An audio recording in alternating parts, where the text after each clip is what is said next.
Il va disputer une nouvelle fois la finale ce soir pour défendre son titre. On va suivre aussi avec attention le début de la compétition du judoka Teddy Riner. Il pourrait devenir le poids lourd le plus titré du judo avec une deuxième médaille d'or. On attend donc Teddy Riner et Florent Manodou malgré les déboires en natation et les déceptions en judo, comme nous l'explique Florent Rodeau.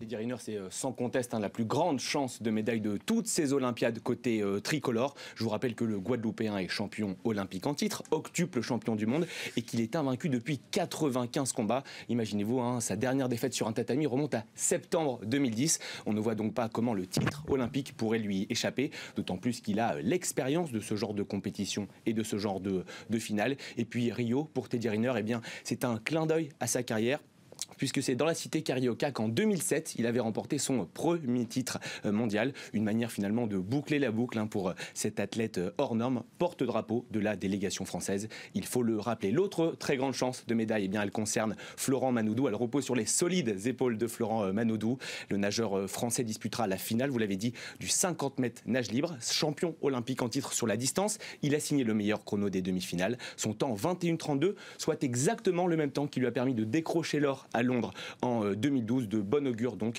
avant la finale de ce soir. Et puis toujours dans la piscine de Rio, on suivra également la performance de Mehdi Metella.